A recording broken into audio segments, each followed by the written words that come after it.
Aku tahu, setiap dari kita punya satu titik penyesalan yang rasanya seperti jarum kecil yang menusuk ulu hati setiap kali kita sendirian. Tapi penyesalanku berbeda. Penyesalanku punya wujud. Wujudnya bukan hantu, bukan bayangan, melainkan sebuah film. Kedengarannya gila kan? Namun, biarkan aku jujur padamu. Sebenarnya, aku tidak pernah berniat mengkhianati pernikahanku. Aku tidak pernah sengaja mencari kekosongan yang diisi oleh kehadiran Mas Bayu. Semua bermula dari kebosanan dan rasa sunyi yang mencekik di rumah ini. Sebelum kau menghakimiku, dengarkanlah sampai akhir. Percayalah, apa yang kualami di balik layar televisi itu jauh lebih menakutkan dari perselingkuhan manapun. Dan setelah kau dengar, coba jawab, kira-kira apa yang akan kau lakukan jika hidupmu mulai diputar balik dan direkam oleh sesuatu yang asing? Jangan lupa tinggalkan pendapatmu di kolom komentar. Namaku Rina. Usiaku baru menginjak kepala 3. Dari luar, hidupku mungkin terlihat sempurna, seperti bingkai foto mahal yang dipajang di ruang tamu. Aku menikah dengan Mas Dika, seorang manajer bank yang sibuknya minta ampun. Kami tinggal di rumah minimalis 2 lantai di Bilangan, Jakarta Timur. Rumah yang selalu terasa sedikit, terlalu besar untuk kami berdua. Rutinitasku sangat tenang, nyaris membosankan. Setelah Mas Dika berangkat kerja, aku akan menghabiskan waktu dengan mengerjakan kerjaan sampingan sebagai penulis lepas, membaca cerpen-cerpen daring, atau tenggelam dalam serial drama. Kami menikah sudah hampir 5 tahun, dan entah sejak kapan kehangatan itu mulai pudar. Bukan karena pertengkaran besar, tidak sama sekali. Justru kami terlalu baik-baik saja, terlalu sunyi. Kami hanya berjalan bersebelahan, tapi tidak lagi saling menggenggam. Aku merindukan Mas Dika yang dulu, yang akan memelukku hanya karena ia merindukan bauku. Sekarang, sapaan kami hanya berupa basa-basi tentang tagihan listrik atau rapat kantornya yang membosankan. Rumah ini, terutama ruang keluarga, adalah saksi bisu keheningan itu. Malam hari, saat lampu-lampu sudah kumatikan, aku sering duduk sendiri di sofa beludru abu-abu ini, hanya ditemani cahaya biru dari televisi. Suara angin malam yang menggerus jendela kaca di samping rumah seringkali terdengar seperti bisikan, membuat bulu kuduku berdiri. Ya, rumah ini selalu terasa berbisik, seolah ada yang memperhatikan dari balik bayangan. Nah, suatu malam, sekitar sebulan yang lalu, aku menemukan sebuah film di layanan streaming yang tidak kuingat pernah kusimpan ke dalam daftar tontonan. Judulnya polos sekali, hanya refleksi diri. Tumben, pikirku. Biasanya aku suka drama romantis atau misteri kriminal, tapi malam itu, entah kenapa, film itu menarikku. Awalnya, adegan-adegannya biasa saja, tentang sepasang suami istri yang mulai kehilangan percikan dalam hubungan mereka. Tapi, perlahan, bulu romaku mulai meremang. Adegan pertama menampilkan seorang wanita yang sedang memandangi cangkir kopi dingin di meja kerjanya. Tepat di samping cangkir itu, ada sebuah buku catatan dengan sampul coklat. Astaga, itu buku catatanku yang kumasukkan ke laci meja kemarin. Aku bangkit, berjalan cepat ke meja kerjaku yang ada di seberang ruangan. Kubuka laci itu, dan benar saja, buku catatan bersampul coklat itu masih di sana. Kopi yang kuminum pagi tadi sudah dingin, persis seperti di film. Hanya kebetulan, Rina, hanya kebetulan, bisikku pada diri sendiri, mencoba menenangkan jantungku yang mulai berpacu. Aku kembali ke sofa. Di layar, wanita itu menghela napas, lalu mengirim pesan singkat kepada suaminya yang sedang di kantor. Pulang cepat sayang, aku merindukanmu. Tanganku gemetar. Itu barusan pesan yang kukirim ke Mas Dika 4 jam yang lalu. Kata-katanya, titik komanya, semuanya sama persis. Film ini tidak lagi hanya kebetulan, Sahabat, film ini seperti mengambil rekamanku. Jeda sekitar 30 detik. Film itu beralih ke adegan lain. Wanita di layar tampak sedang menyortir beberapa pakaian yang baru dicuci. Lalu, ia menemukan selembar kertas kecil terselip di saku celana suaminya. Itu adalah struk toko perhiasan, bukan struk cincin atau kalung, melainkan jam tangan mewah. Jam tangan yang sudah lama ku incar. Tapi selalu Mas Dika bilang terlalu mahal. Ini dia sedang mempersiapkan kejutan ulang tahunku. Pikirku lega, mencoba merasionalisasi kengerian yang kurasakan. Ulang tahunku memang masih 2 minggu lagi. Namun, saat wanita di layar itu membalik struknya, ada tulisan tangan di baliknya. "Terima kasih sayang, sampai jumpa di tempat biasa." Duniaku serasa runtuh. Struk perhiasan dengan tulisan tangan yang mencurigakan. Aku langsung berdiri, bergegas ke kamar tidur, membuka lemari, dan mencari-cari celana Mas Dika yang baru saja kumasukkan ke dalam keranjang cucian. Jantungku berdebar tak karuan, lebih cepat dari musik latar di film horor manapun. Kubalik celana panjang kainnya, kuraba saku belakangnya. Kosong. Lalu, sebuah suara di belakangku membuatku tersentak. Suara Mas Dika. "Sayang, kenapa di situ? Cari apa?" "Cari apa?" tanyanya. Suaranya terdengar lelah. Ia pasti baru pulang. Aku membalikkan badan dengan cepat. Senyum kaku terkembang di wajahku. Mas." "Enggak Mas, tadi cari peniti." "Peniti? Mas, mau pasang hijab besok." Mas Dika hanya mengangguk tanpa curiga. Tapi aku bisa melihat di ujung matanya ada sedikit kelelahan yang lebih dalam dari sekadar lelah kerja. Ada semacam jarak yang tak terucapkan. Malam itu, setelah Mas Dika tertidur pulas, aku kembali ke ruang keluarga. Televisi sudah mati, tapi layar itu hitam mengkilat, memantulkan bayanganku yang pucat. Aku tak berani menyalakan film itu lagi. Film itu bukan lagi hiburan, melainkan sebuah jendela cermin yang menunjukkan bagian paling gelap dari rumah tanggaku. Film itu tahu sesuatu yang tidak ku ketahui. Film itu adalah penguntit dari masa lalu dan masa depan.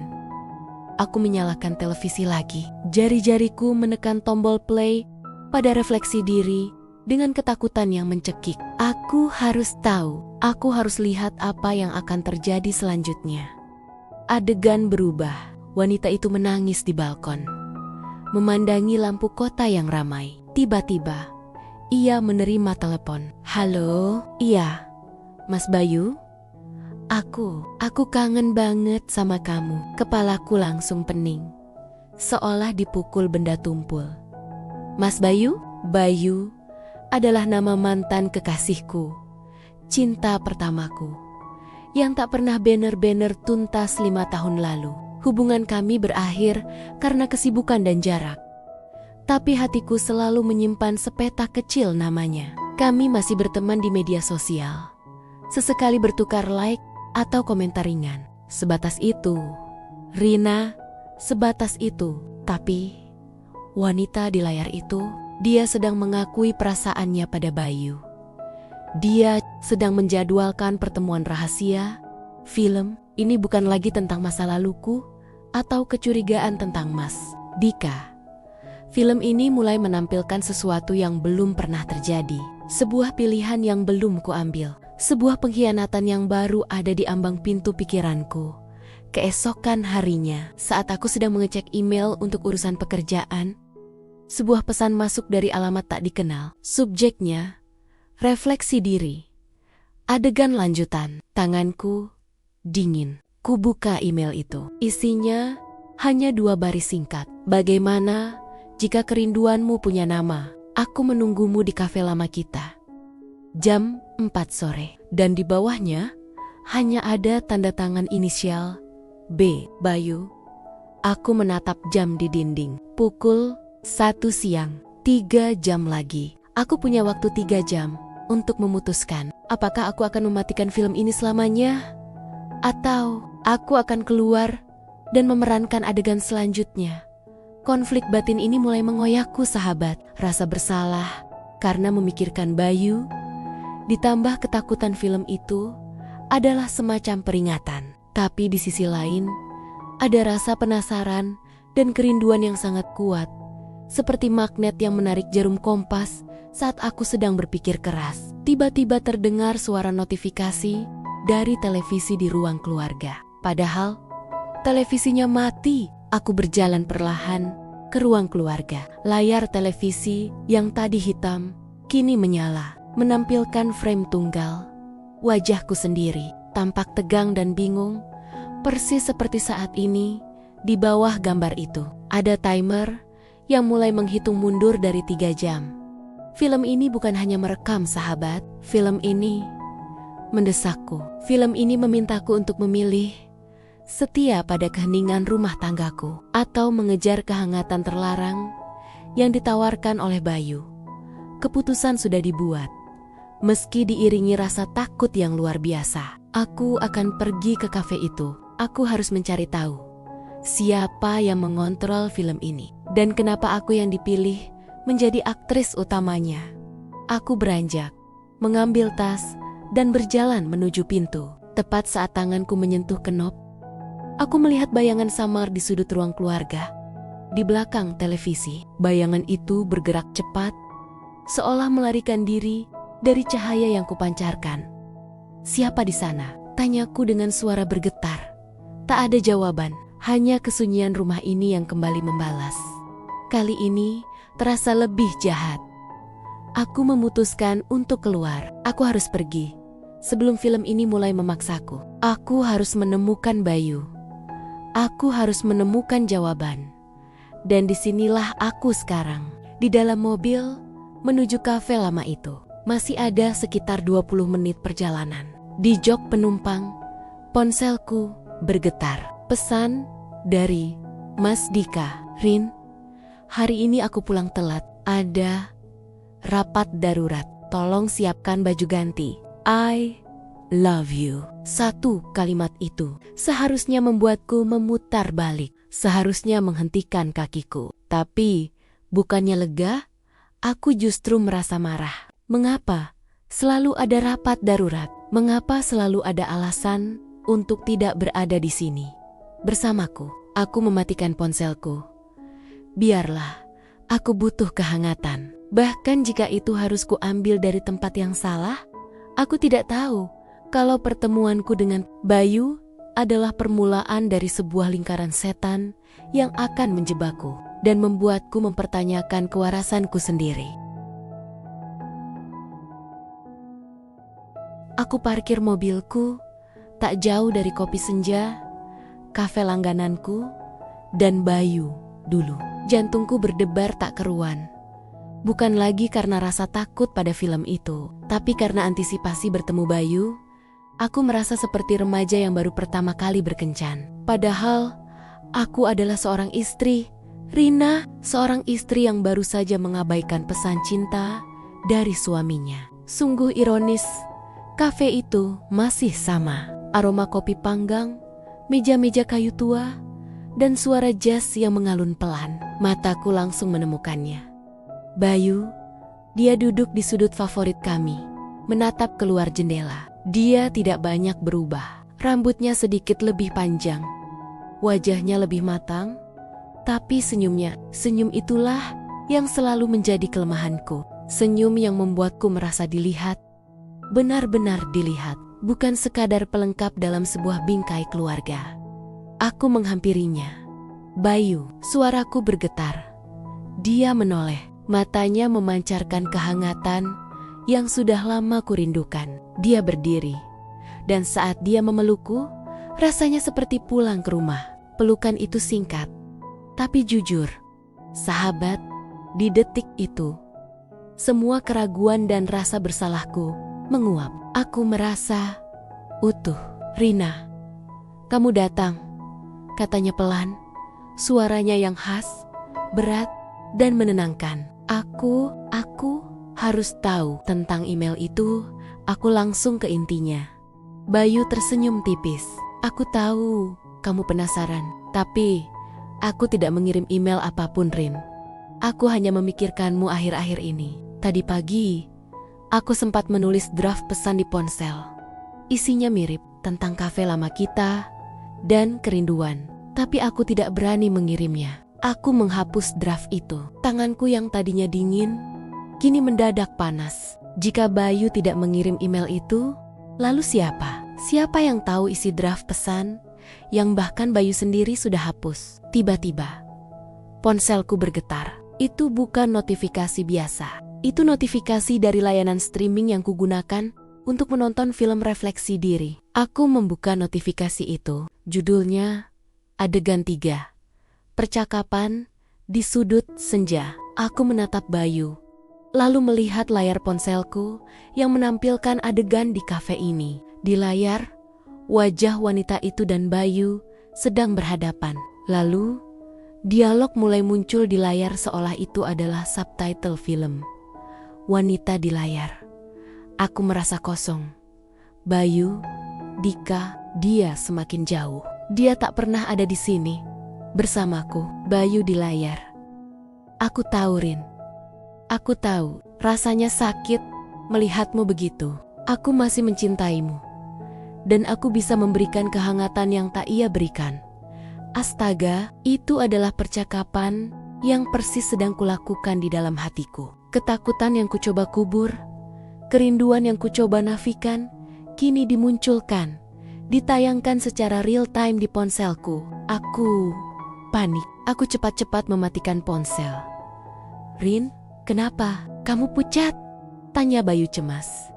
Aku menggeleng. Enggak apa-apa.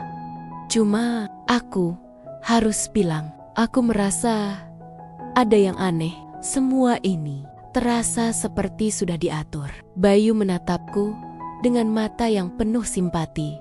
Rin, mungkin kamu terlalu stres.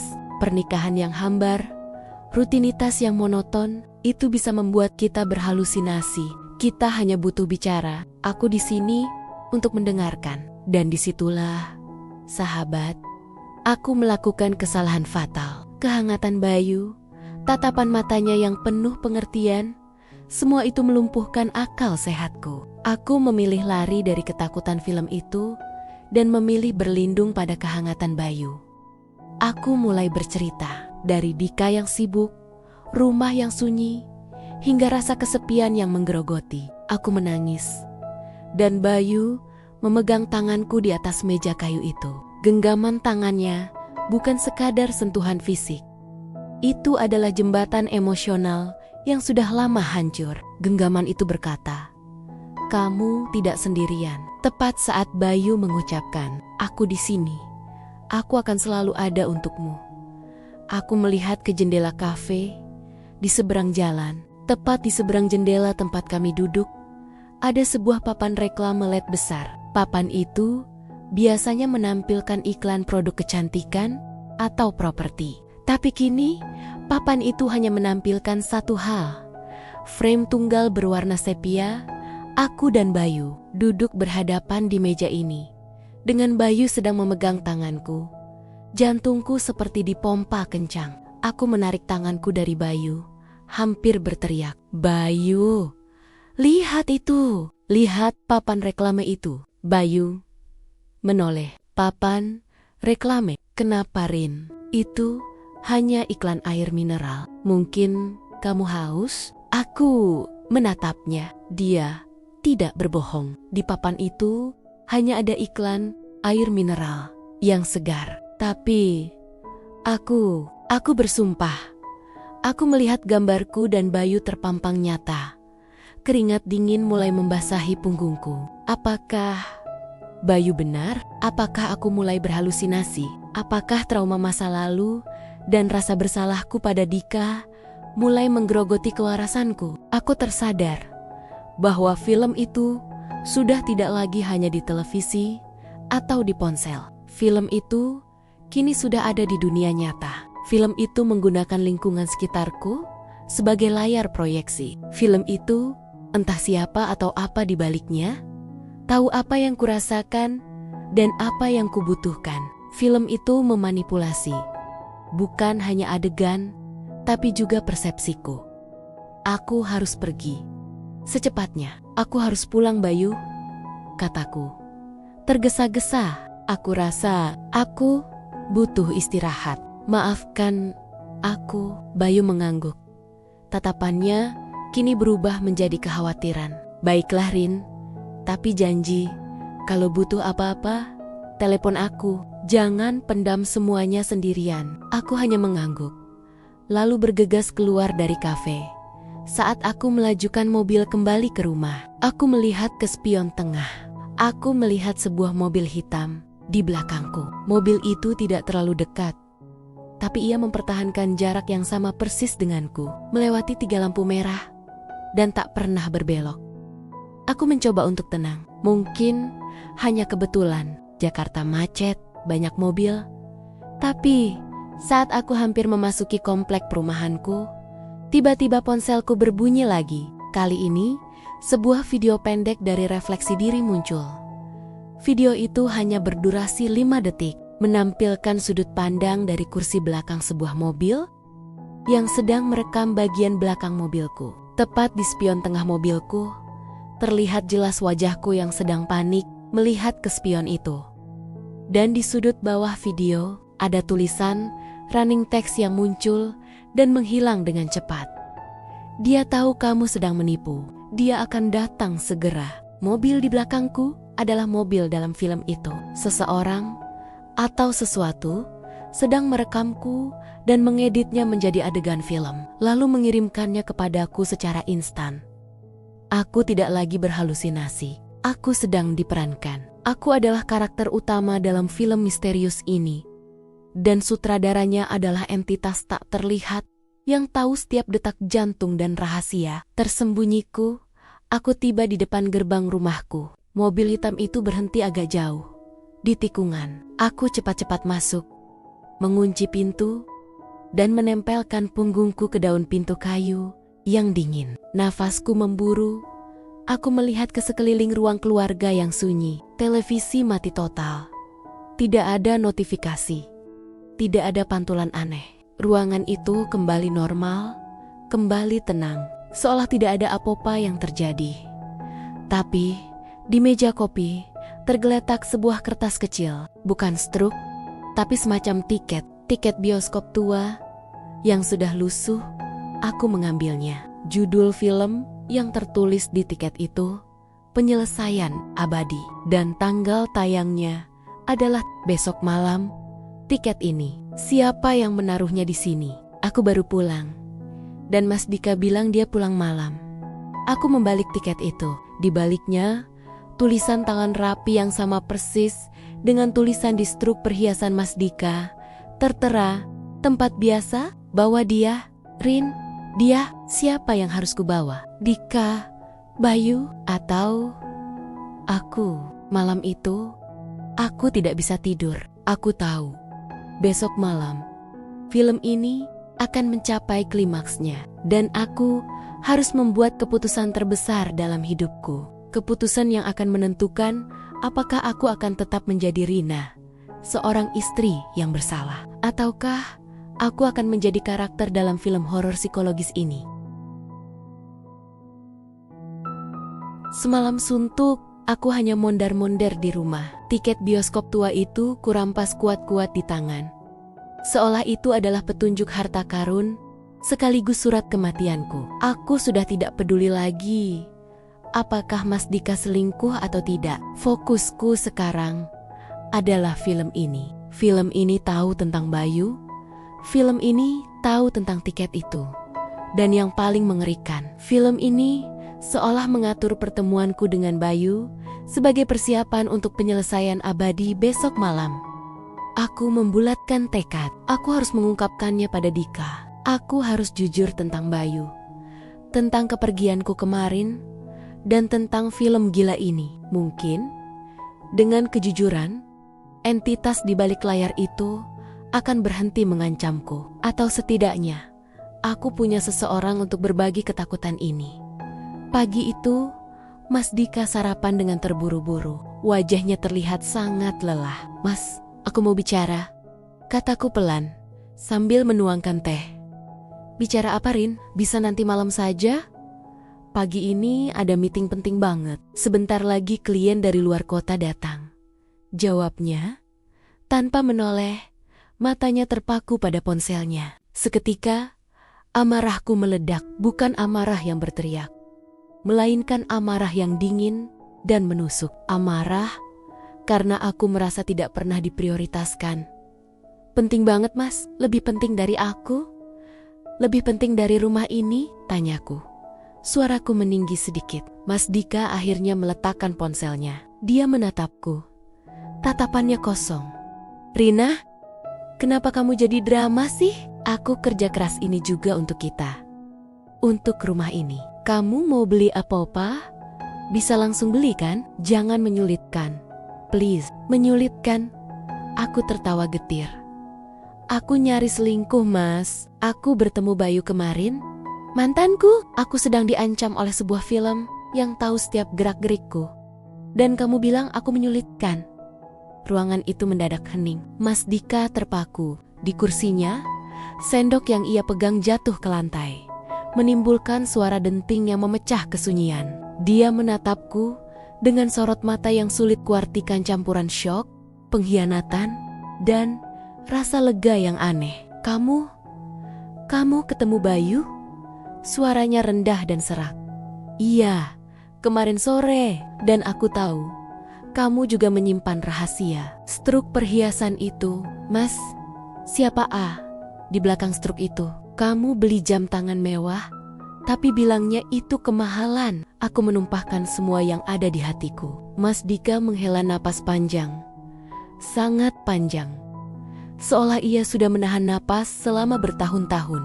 Ia menutup wajahnya dengan kedua tangannya. Lalu perlahan menurunkannya. Wajahnya terlihat tua, dipenuhi kerutan penyesalan. Baik, Rina, karena kamu sudah jujur sejauh ini, aku juga akan jujur, katanya. Aku memang beli jam tangan itu, tapi bukan untukku.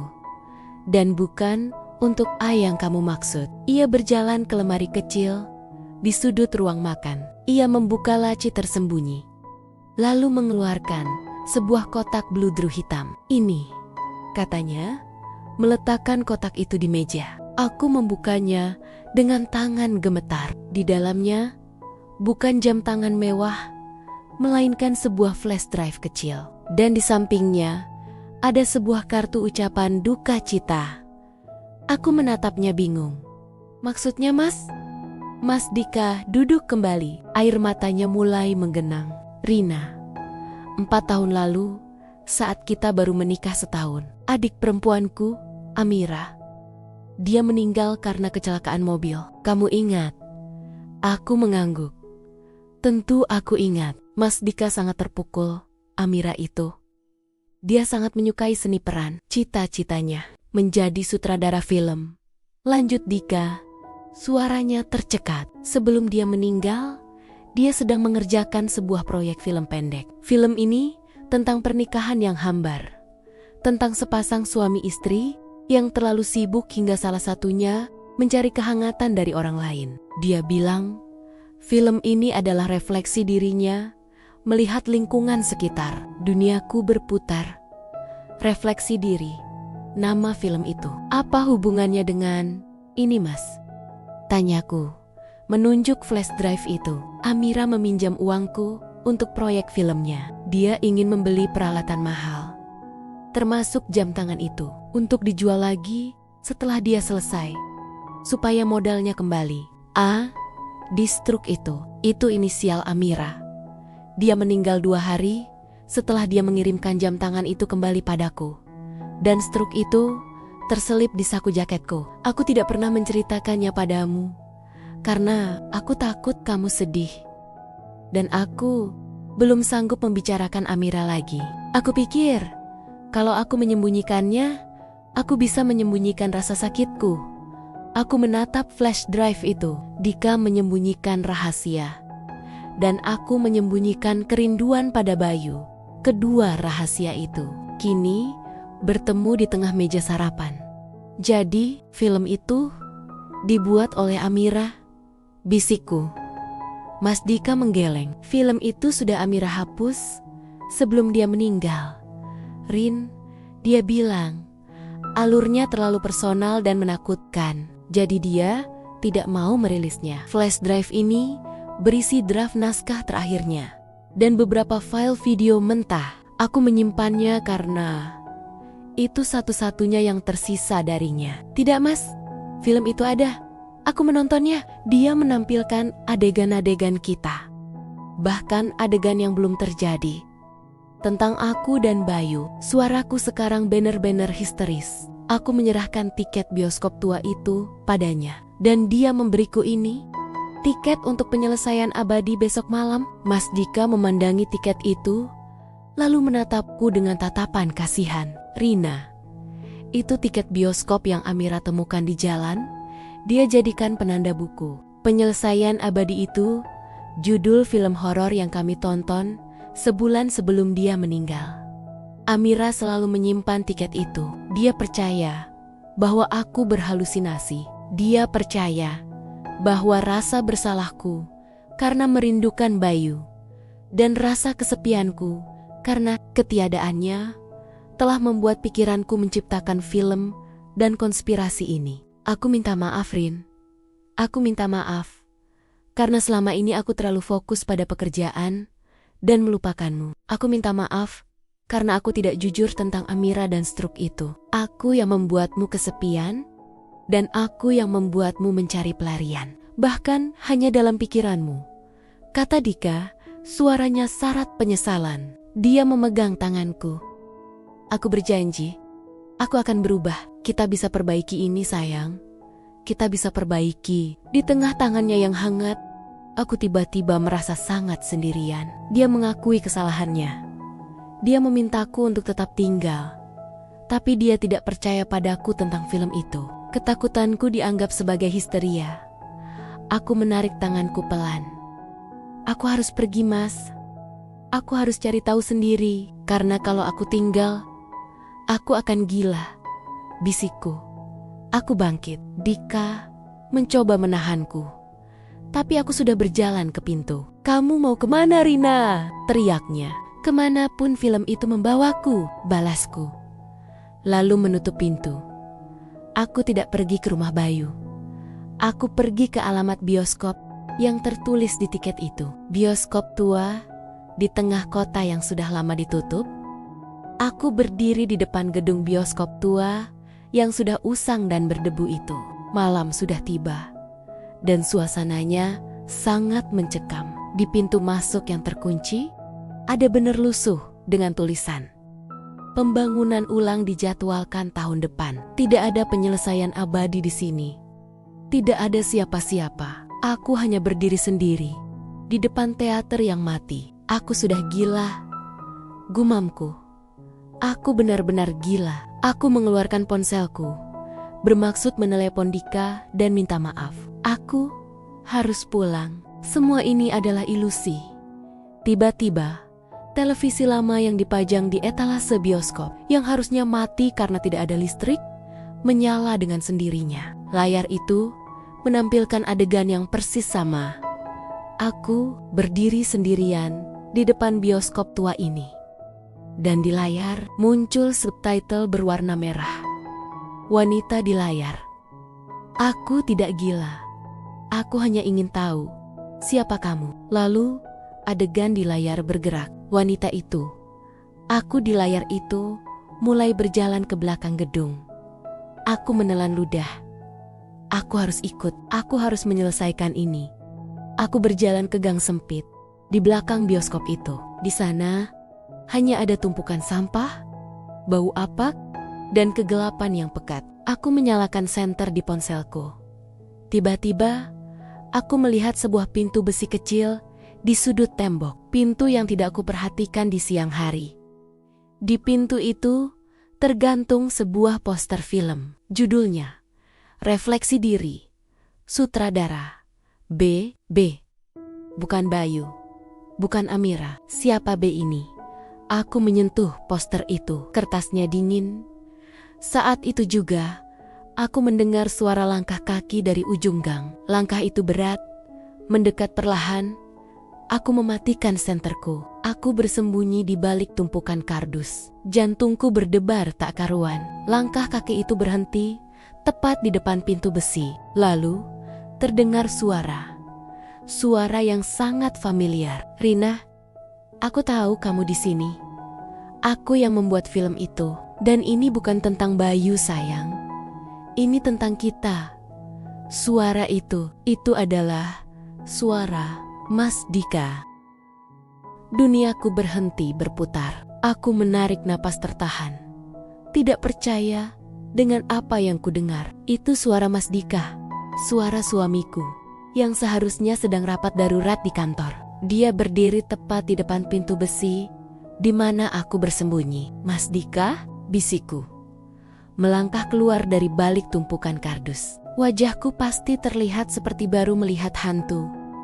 Dika menoleh. Wajahnya tidak lagi terlihat lelah atau sedih seperti pagi tadi. Wajahnya kini datar, dingin, dan tatapannya sangat tajam. Dia memegang sesuatu di tangannya. Sebuah kamera kecil berteknologi tinggi yang biasa dipakai oleh sutradara film untuk syuting rahasia. "Aku tahu kamu akan datang, Rina." Film itu, dia tidak pernah berbohong. Katanya, suaranya tenang, terlalu tenang. Kamu yang membuat film itu?" tanyaku. Suaraku nyaris tak terdengar. Dika mengangguk perlahan. "Ya, aku bukan Bayu. Aku baru sadar, Rina. Selama ini, rumah tangga kita mati. Tapi kamu tidak pernah mau mengakuinya. Kamu hanya lari ke cerpen, ke serial, ke safe zone yang kamu buat sendiri. Aku tahu kita butuh drama, butuh konflik, butuh kejutan, agar kita bisa merasakan sesuatu lagi. Sesuatu yang nyata." Penjelasannya benar-benar gila. Ia membuat film horor psikologis hanya untuk menyelamatkan rumah tangganya yang boring. Tapi, kenapa harus seperti ini, Mas? Kamu membuatku gila. Kamu yang kirim email itu, kamu yang menaruh tiket ini, kamu yang merekamku di kafe, kamu yang sengaja menyingkirkanku dengan rapat darurat palsu, hanya agar aku bertemu Bayu. Aku benar-benar histeris. Dika berjalan mendekat. Kini dia terlihat seperti karakter antagonis dari filmnya sendiri. "Aku perlu tahu, Rina, sampai sejauh mana kamu akan melangkah? Apakah kamu akan setia pada bayangan masa lalu yang sunyi ini? Atau kamu akan mengambil jalan yang salah demi kehangatan?" Aku memanipulasi email itu. "Iya, tapi perasaanmu pada Bayu, itu murni. Rina, itu nyata. Film ini hanya mendorongmu untuk mengakui apa yang sudah ada di hatimu." Ia lalu menunjuk kamera di tangannya. "Aku merekam setiap adegan itu. Adegan kopi dinginmu, adegan pesan singkatmu, adegan Bayu memegang tanganmu. Film ini adalah cermin jujur yang kuciptakan, agar kamu melihat dirimu yang sebenarnya." Aku tercekat. Dika menyewa tim untuk membuat ini, menyadap seluruh kehidupanku, hanya untuk memaksaku melihat ke dalam diriku dan struk perhiasan itu. "Mas," bisikku, teringat pada Amira, adik yang dicintainya. Dika menggeleng. "Itu prop." Aku menirukan tulisan tangan Amira. "Itu semua adalah narasi yang kubuat, agar kamu memiliki alasan untuk cemburu, alasan untuk bertanya, dan akhirnya alasan untuk marah. Aku tahu kamu tidak akan pernah bicara kalau tidak diprovokasi. Dan, Amira, maaf, aku menggunakan dia. Aku menggunakan naskah draftnya yang memang tentang wanita yang kesepian mencari pelarian untuk melengkapi cerita kita." Dia mengulurkan tangan. "Sekarang, penyelesaian abadi sudah dimulai. Kamu ada di sini bersamaku. Aku memberimu kesempatan untuk memilih. Film ini sudah selesai merekam semua masa lalumu. Sekarang, kamu harus menulis akhirnya sendiri. Aku tidak mau menjadi bagian dari permainan gilamu." Teriakku. "Kamu sudah menjadi bagiannya, Rina. Sejak kamu memilih menonton refleksi diri malam itu, kamu sudah menandatangani kontraknya." Dika berbalik, lalu membuka pintu besi itu. Di balik pintu itu bukan lorong gelap, melainkan sebuah ruangan kecil yang dihiasi seperti ruang keluarga kami. Sofa beludru abu-abu, lampu redup, dan di tengah ruangan berdiri sebuah televisi raksasa. Di televisi itu sudah disiapkan 2 folder video, folder 1, Bayu, folder 2, Dika. Film ini butuh ending, Rina. Kalau kamu memilih Bayu, aku akan pergi. Aku akan menceraikanmu. Dan semua rekaman ini akan kuhapus. Dan kita berdua bisa memulai hidup baru yang jujur. Tapi kamu harus hidup dengan pengkhianatanmu, kata Dika. Tatapannya menusuk. Atau kamu pilih Dika. Lanjutnya, menunjuk folder kedua. Kamu memilih untuk tinggal dan memperbaiki rumah tangga yang sunyi ini. Kita akan menghapus semua adegan film yang terjadi. Kita akan jujur tentang Amira, tentang email, tentang semuanya. Kita akan mulai dari nol. Tapi kamu harus hidup dengan kenyataan bahwa suamimu adalah seorang manipulator yang membuatmu gila. Dia berdiri di tengah ruangan, memegang remote control yang terhubung ke televisi. Pilih, Rina, tonton adegan terakhirmu. Tontonlah dirimu yang memilih.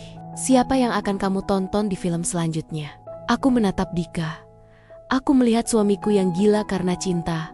Suamiku yang nekat menyabotase kehidupanku karena rindu. Aku melihat ke ruangan yang disiapkan seperti panggung drama itu. Semua ini terasa sangat nyata, namun juga sangat palsu. Aku berjalan pelan melewati Dika. Aku menyentuh sofa beludru abu-abu itu. Sofa yang menjadi saksi bisu kesunyian.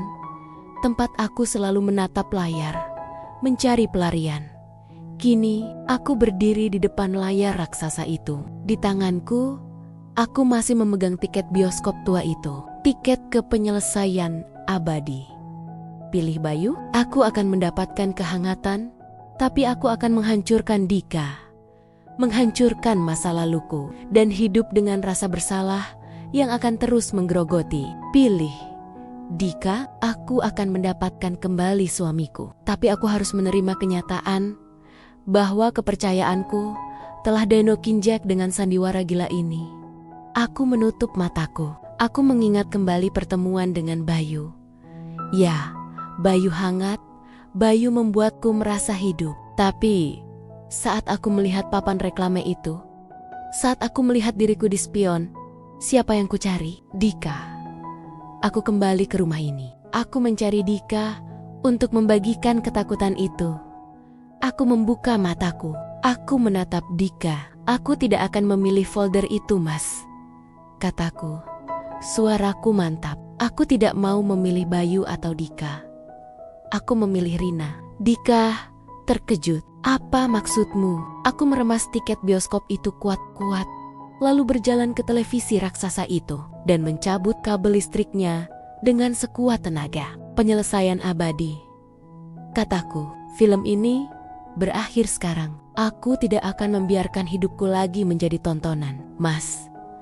Aku tidak akan membiarkanmu atau siapapun menjadi sutradara hidupku. Aku yang akan mengakhirinya. Aku berbalik dan menatap Dika. Aku akan pulang. Aku akan berkemas. Aku tidak akan menceraikanmu. Karena itu akan jadi kemenangan buat permainan gilamu. Tapi aku butuh waktu sendirian. Jauh dari rumah ini, jauh dari layar, jauh dari Bayu, dan jauh dari manipulasi gilamu. Dika hanya diam. Wajahnya memucat. Proyek filmnya, sandiwara yang ia susun dengan susah payah, kini gagal. Kau akan meninggalkanku? Bisiknya. Matanya mulai berkaca-kaca. Aku tidak meninggalkanmu, Mas. Aku meninggalkan peran yang kamu paksakan padaku. Jika kamu benar-benar mencintaiku, berhentilah menjadi sutradara. Jadilah suamiku. Aku akan menunggu di suatu tempat sampai kamu benar-benar menjadi Mas Dika, bukan B, kataku. Lalu aku berjalan keluar dari ruangan itu, meninggalkan Dika sendirian bersama panggung dramanya yang gelap. Aku berjalan keluar dari gang sempit itu, menuju mobilku. Aku berhasil membebaskan diri dari peran itu. Tapi dengan harga yang mahal, aku harus melepaskan segalanya. Aku mengemudikan mobilku pulang dengan perasaan hampa, namun anehnya, ada rasa lega yang sangat besar. Aku sudah bebas. Bebas dari film, dari manipulasi Dika, dan dari Bayu yang mewakili kehangatan terlarang. Aku sudah memilih diriku sendiri. Setibanya di rumah, aku langsung masuk ke kamar. Aku berkemas seadanya. Tas kecil, beberapa lembar pakaian, dan ponsel yang sudah kumatikan sejak di kafe. Aku tahu, Dika akan segera pulang. Dan aku harus pergi sebelum ia tiba. Saat aku sedang melipat baju, mataku tertuju pada buku catatan bersampul coklat di meja kerja. Buku yang muncul di adegan pertama, film refleksi diri. Aku mengambilnya. Aku membuka halaman terakhir. Di sana, tertulis tanggal hari ini. Dan di bawah tanggal itu, hanya ada satu kalimat, tulisan tanganku sendiri. Film ini akan berakhir, dan aku akan memilih Rina. Aku butuh pergi, agar Dika bisa menemukan dirinya lagi. Tapi, aku harus tahu siapa B yang sesungguhnya. Aku terperangah. Aku tidak pernah menulis itu. Aku bersumpah, tulisan tanganku. Tapi aku tidak pernah menulis kalimat itu. Jantungku kembali berdebar. Jika Dika adalah B yang baru, yang memanipulasi film, dan Dika baru saja mengakui semuanya di bioskop tua, lalu siapa B yang menulis di buku catatanku ini? Siapa yang tahu keputusanku sebelum aku mengucapkannya? Aku ingat lagi pengakuan Dika. Amira, adiknya, menyukai film horor dengan plot twist yang menakutkan. Dan dia meninggal karena kecelakaan mobil. Dika menggunakan draft naskahnya dan inisial A di struk. Aku teringat lagi tiket bioskop tua yang kugenggam. Judulnya, Penyelesaian Abadi. Judul film yang ditonton Dika dan Amira sebelum Amira meninggal. Aku kembali ke ruang keluarga. Televisi itu, yang kutinggalkan dalam keadaan mati, kini menyala. Tepat di layanan streaming film itu, kali ini bukan film refleksi diri yang muncul, melainkan sebuah video pendek. Video berdurasi 10 detik. Video itu menampilkan seorang wanita yang tersenyum lembut di depan sebuah mobil. Dia adalah Amira, adik Dika. Dia mengenakan sebuah kalung liontin berbentuk inisial B di bawah video itu. Ada running text. Rina, aku tidak pergi. Aku yang memilihmu untuk ending film ini. Kakakku butuh drama untuk sadar. Cinta yang mati harus dibangunkan oleh ketakutan. Selamat tinggal, Amira. B. Air mataku menetes. Amira. Dia yang sengaja meninggalkan file film draftnya di sistem streaming. Menguncinya dengan perlindungan khusus, sehingga hanya bisa diakses saat Rina kesepian. Dia yang menggunakan teknologi deepfake suara Dika di email. Dia yang memanipulasi lingkungan sekitar. Semuanya karena ia tahu kakaknya, Dika dan iparnya, Rina, sedang menuju perpisahan yang sunyi. Dia membuat filmnya sendiri, bukan untuk menakutiku, tapi untuk menyadarkanku. B adalah inisial kalung kesayangan Amira. Semua rahasia akhirnya terungkap. Dika adalah manipulator yang putus asa, tapi Amira adalah sutradara sejati yang ingin menyelamatkan kakaknya dari pernikahan yang mati.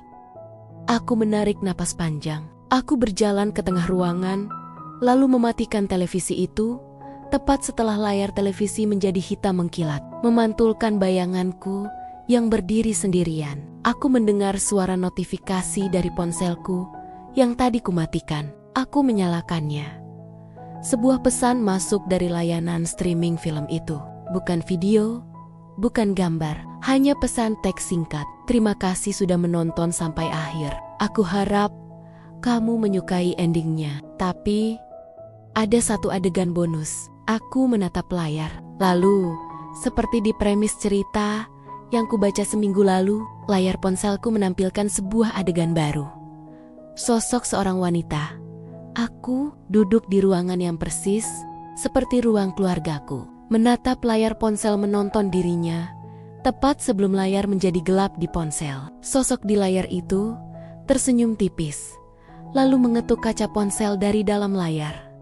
Dan saat itu pula terdengar ketukan nyata di belakangku. Bukan dari pintu utama. Ketukan itu datang dari jendela kaca ruang keluarga, persis di samping sofa tempat aku selalu duduk sendirian. Aku membalikkan badan. Jantungku nyaris copot. Di balik kaca itu berdiri sesosok bayangan. Bukan Dika, bukan Bayu, dan bukan Amira. Di sana berdiri seorang wanita dengan jaket tebal. Dia sedang menatapku. Wanita itu tersenyum kecil, lalu jarinya menunjuk ke sudut jendela. Di sana tertempel selembar kertas post-it kuning. Aku mendekat perlahan, mengambil kertas itu. Tulisannya rapi. Saya tim produksi Dika. Film ini sudah berakhir. Mobil Anda sudah siap untuk mengantar Anda ke tempat peristirahatan Anda. Wanita di luar itu mengangguk, lalu pergi. Ternyata Dika benar-benar menjalankan rencananya. Dia tidak hanya membuat film, tapi juga menyewa tim untuk mengakhirinya sesuai dengan keputusan untuk pergi dan menemukan diri. Aku tersenyum getir. Mas Dika memang gila, tapi dia melakukannya karena cinta. Dia manipulator, tapi dia juga tulus ingin kami berdua bahagia. Aku memeluk tasku dan berjalan ke pintu. Aku meninggalkan rumah yang sunyi ini. Aku memilih Rina.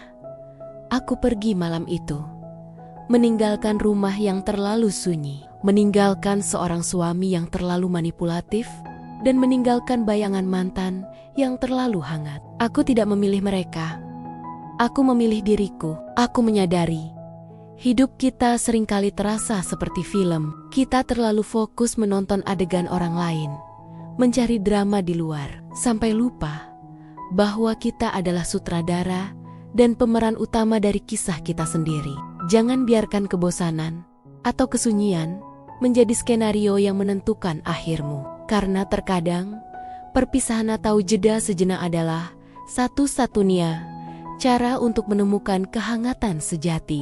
Kehangatan yang harusnya pertama kali kau rasakan dari dalam dirimu sendiri, sahabat. Apakah kamu juga pernah merasa seperti menjadi karakter dalam film yang bukan kamu inginkan? Ingatlah, manipulasi, sekecil apapun itu, tidak akan pernah bisa membangun cinta yang sejati. Kejujuran, bahkan jika menyakitkan, adalah satu-satunya ending yang layak kita dapatkan. Tinggalkan komentarmu di bawah.